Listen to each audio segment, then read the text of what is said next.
Welcome to Technovation. I'm your host, Peter High. My guest today is Scot Gillespie. Scot is the Chief Technology Officer and General Manager of ArcXP, a turnkey, fully hosted, state-of-the-art digital experience and e-commerce SaaS platform engineered to meet the demands of enterprise brands, media and entertainment, and retailers around the world. It's a fascinating business born within the Washington Post, and I'm looking forward to speaking with him about its evolution as well as what's to come for ArcXP. Scot's been with ArcXP and the Post since early 2017. He's a past tech executive at companies such as Grainger and Sears as well. Scot, welcome to Technovation. Peter, thank you very much. Good to be here. Well, Scot, let's talk a bit about the history of ArcXP. What a fascinating platform that was developed originally inside of the Post. I wonder if you can talk a bit about the genesis story of it and maybe some of its early evolution. We'll certainly get into some of its more recent history as well as what's to come, but take us back to its creation, if you would, and its early evolution, please. Yeah, sure. And some of this, started before I arrived in 2017, which I think, was because of what was going to be perceived as success in this space. And so, if you think about publishing in general, for the last, however many, 10, 15 years, innovation in that space really slowed down. And those that were in this space from a software solution, provider were typically these monolithic platforms that have been, in the space for a while. And so innovation wasn't occurring quickly. And as the Post was growing and really trying to establish itself as a national, media organization, it was very apparent that what was the technical solutions that were in place, what they were using, weren't going to fit the needs. And so they started building, a couple pieces, a couple products to help the newsroom be more successful, to be more autonomous from engineering. Because typically, prior to ArcXP, especially in media, that connection between the editorial space and engineers was very tight. You couldn't really get anything done from a user experience perspective, publishing experience, a publishing perspective, without engineering. And so I started building a couple products and saw some success in some happiness in the newsroom, which I'm sure is not easy. And so they thought, hey, maybe this is something that could work elsewhere. And so, as an experiment, started with a couple universities for free. I landed there around that time.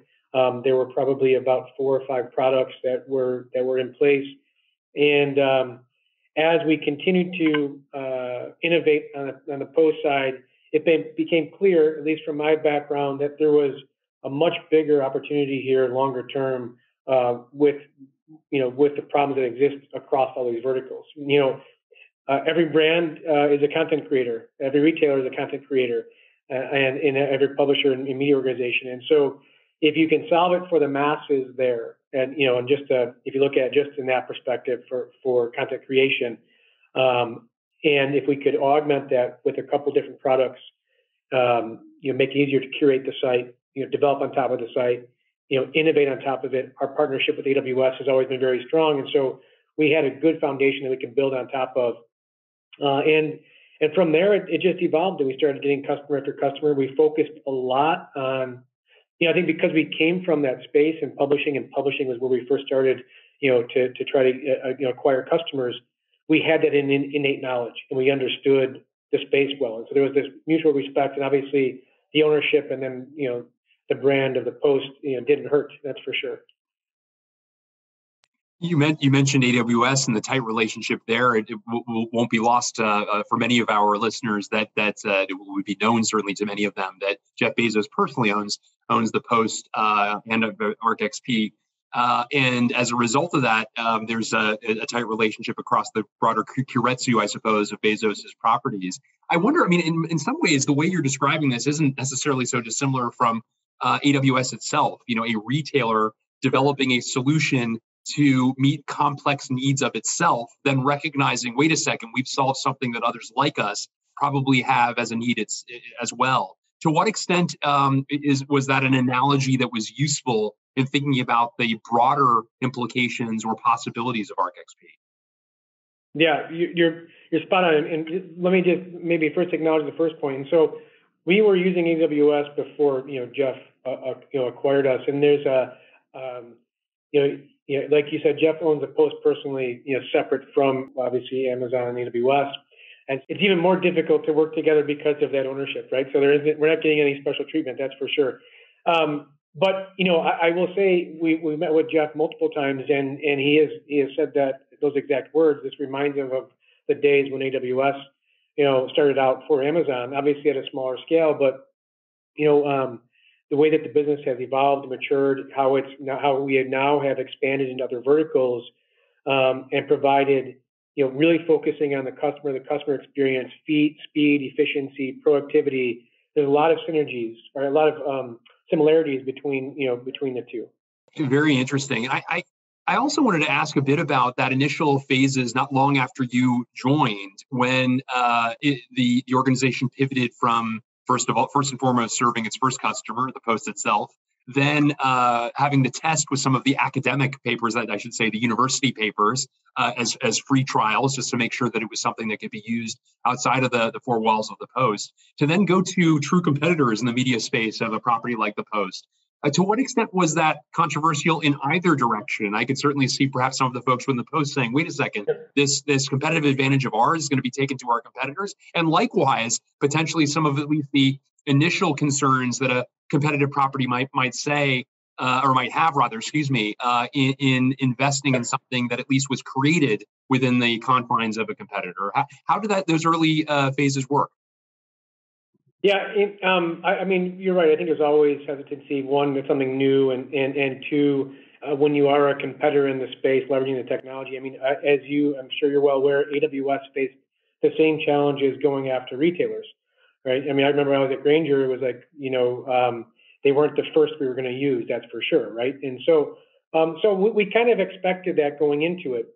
I think the difference was specifically in that case, we had very strict policies, user access policies, segregation of duties, segregation of developments, environments. And so from that perspective, it wasn't a concern. It was more just, I think, can they be okay with it? And then as they work through it and we earn their trust and they understand that, look, we're here to help you be successful. It just so happens the Post is also using the same platform.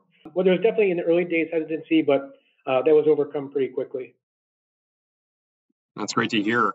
And talk a bit about the evolution. You alluded to it in providing the overview of what ArcXP does. You went initially from expanding tremendously across North American properties, media companies, European ones, Latin America, really then circling the globe in terms of the opportunities and partnerships established. Talk about the pivot from a space where this was born, media, to broader retailers, as you pointed out, and to other enterprise brands beyond media, and what that pivot was, what it took to make that pivot, or maybe even some of the initial insights that this was something that was not specific to one targeted industry. Sure. Yeah, like I said, I think it's kind of serendipitous of how this all came together. You had folks that were in media and publishing, in subscription business, and then myself coming from retail, large retailers, internet retailers, enterprise companies.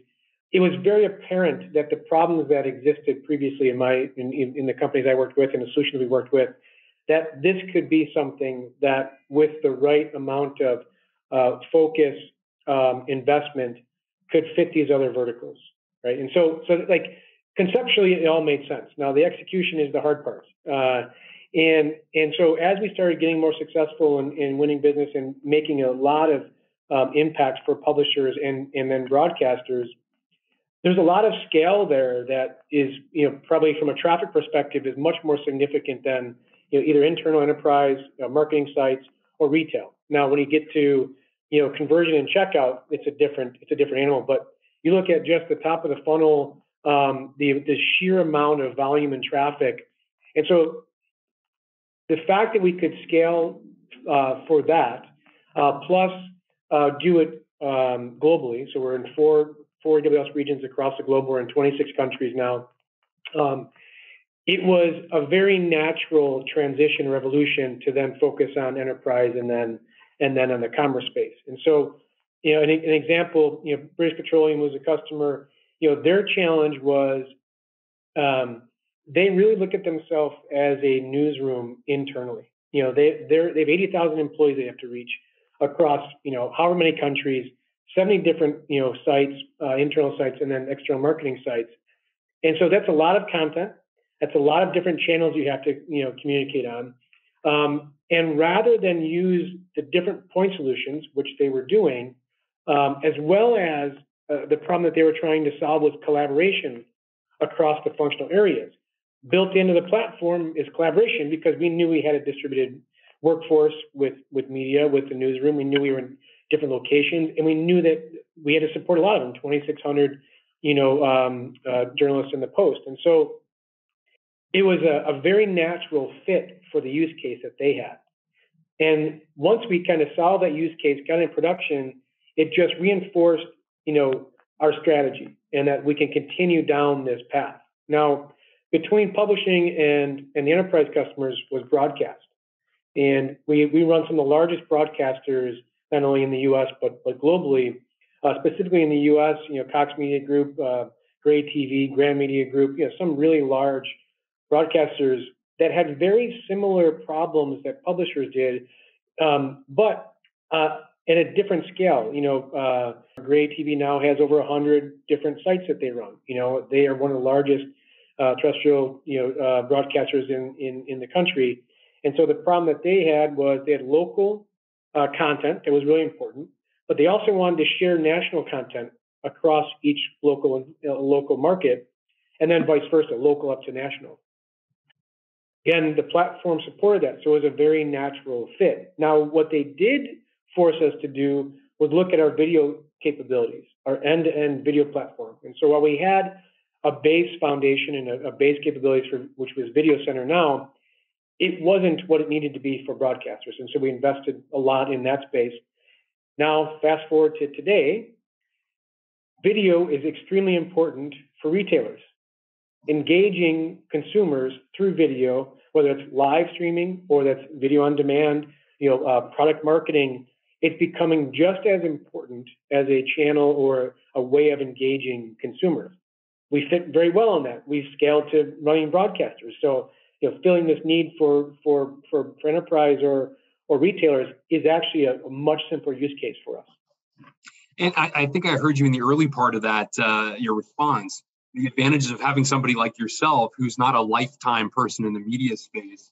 I know Shailesh Prakash, who you work with as well, is somebody who came to media for the first time and taking on a role in the Post. So were some of the early, yourselves being great examples of this, being from outside the industry, important ingredients in thinking a little bit more fully about the broader implications of this? It sounds like you had some built-in analogies from your past experiences and understood that there were needs from your past experiences that this could fulfill. Is that correct? I think you're spot on, and it's like I said, it's just a great balance because you've got this extremely well-respected brand, ton of experience. That with bringing these elements together, and then other folks that we've recruited outside of media has really helped make our solution better for the media customers, and then also for our enterprise and retail customers. Talk a bit about the team that you have built, Scott, as you have built out the team more fully and more specifically under the auspices of Arc XP. Somewhat at arm's length from the Post itself now with this broader purview you've described. Talk a bit about how the sorts of skills you brought on, the kinds of people that now sort of fill the various posts across the organization. Yeah, I mean, first and foremost, they had to, be, the cultural fit is really important, and so, we're a team of no egos, collaboration. Really, teamwork is really important, and obviously the values of the Post are really important. And so that's kind of like at the highest level, everybody has to kind of meet those criteria. But when you're talking about scaling a platform, not only domestically but internationally, it takes unique experiences, and it takes folks that have done this at scale before. Feature development wasn't going to be our problem. Scaling this is where some of the biggest challenges were. And so we recruited from some of the top tech companies. We recruited from folks that worked in spaces, both media and otherwise, but at a much larger scale than just looking at publishers or those that were competitors of the Post, because we needed that influence and the experience of scaling, beyond just content delivery. And so that was really important. Obviously being on top of, building on top of AWS, those skills were critical. We have innovated significantly on top of the platform. React, JS. We've modernized it. Whatever product was part of the Post initially is completely been rebuilt and modernized for the Arc, portfolio of products. And then we've built new products from the ground up. And so we didn't have a sales organization. We didn't have an account management organization. We didn't have professional services. We didn't have support. So all of that had to be built out as well. Very interesting. And you obviously, at least initially, had a portion of your team that was in Washington. You're based in Chicago. It would seem, especially as you're in an office right now that has the branding of ArcXP in Chicago that I can see, that you must have a team there as well. Are there other kind of areas where you have sort of a groupings of people either across the U.S. or elsewhere? Yeah, obviously it made sense, hiring folks at the Post, but then as the strategy evolved, the hub didn't have to be DC, and so that really opened up the opportunity for us. Chicago's a great tech hub. Obviously I think this is where many of us have been for a while. Ton of talent. But I think, if the pandemic has taught us anything, you go where the talent is, especially given the current market. And so, we provide a very flexible environment for our folks to work within. I think location is becoming just as important, as, other benefits that folks are looking for.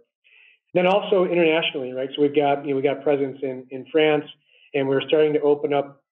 And in Europe, in LATAM, we're starting to open up locations for us to hire directly into based on where our customers are. And talk a bit about what the future holds, Scott. Where are some of the areas that you foresee having growth opportunities as you look ahead?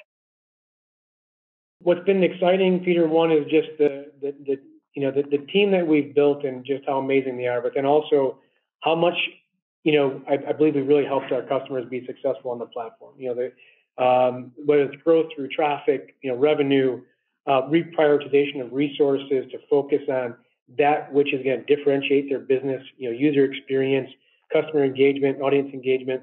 And so it's been, amazing to see some of the progress there. We've got, some of the best customers in the world. The market is very ripe beyond media right now, I think, for disruption and for a platform that's got a very innovative, modern, cloud-based, decoupled yet tightly integrated platform. There's a lot of demand for headless CMS, headless commerce. The reason is because customers and companies are realizing that's not entirely where the value is and where they should be spending their resources. That customers don't care what your back-end system is. They care about what their experience is, whether that's across mobile, whether it's across desktop, whether that's through social, email, whatever the means is, they care about those touch points and customer service as well. And so as our platform has evolved, we've really focused on making those areas, which are critical, the content creation, plus the storefront and site experience, both for marketers as well as engineers. We have the most modern engineering environment to build on top of. We want to make sure we're solving problems for those specific personas across those verticals. Now, obviously, there's specific features that we have in our roadmaps across the products that we're investing in that are specific to media, that are specific to enterprise, and specific to retail or commerce. But at the end of the day, our goal is to make it as easy for them to get on top of our platform, to drive efficiency, to focus on that which is most important, and help them reprioritize. Nobody wants to manage a CDN. There's no value in it. Customers don't care about that. Nobody wants to manage a CMS. At the end of the day, if you get 10 resources doing that, those are 10 resources that should be over working on the user experience, working on data science, working on AI and analytics and user research. And so that's our approach. That's our value proposition that we bring to our customers, and that's been very successful in the media, and it's the application of that. We've recently signed and launched Golden State Warriors, and a business that they've launched, Avalon Bay, which is the ninth largest REIT. We're going to be running all of their user experience for their lease applications and finding apartments there. Morningstar, we just signed, and so we're seeing the applicability of this and the value proposition really resonate with our customers. It sounds like remarkable growth. Are there other statistics? I know you can't provide all of them, but other statistics representative of the growth you have in terms of companies you've engaged with, sites you're a part of, unique monthly visitors, any other data you can provide to highlight this? At a high level, we run about 2,600 sites, customer domains. We are in, like I said, 26 countries, I think pretty close to being our 27th. We process about 1.5 billion monthly uniques visitors on the platform, so that's our customer traffic, and then 8 billion page views monthly. Wow, just remarkable. And that's obviously globally, yeah. Yeah, and that's just in a few years. It's really remarkable how fast that growth has come, and speaks volumes to the value proposition. I want to, if you don't mind, briefly returning to your owner. What are some of the interesting aspects or advantages of having a bit more regular access to somebody like Jeff Bezos, who's obviously involved in this business? I mean, there's plenty of people, including myself, that would pay for that access, and so I feel very fortunate and lucky to be able to spend some time with him, as we do as a team. Look, you couldn't ask for a better owner. He thinks long term. Obviously, everything that he's done has been amazing. And he understands what we're trying to accomplish. He's done it, and he uses AWS as a reference inside Amazon, and so it makes discussions. They're not easier as far as execution. They're easier as understanding and talking in the same language. And his vision and his support for a longer term strategy. And really focusing on the customer and speed and execution, and that just permeates into the organization. It's part of our DNA now. That's great. Well, Scott Gillespie, thank you so much for joining me today on Technovation, sharing a bit about this remarkable evolution of this business inside and out of the Washington Post, and the remarkable span of influence you now have with the engagement you have in a variety of different countries and with many companies. It's been a fascinating story to get to know, and great to hear your story. Thank you. Peter, thank you very much. Really, really happy to be here, and thank you for your time.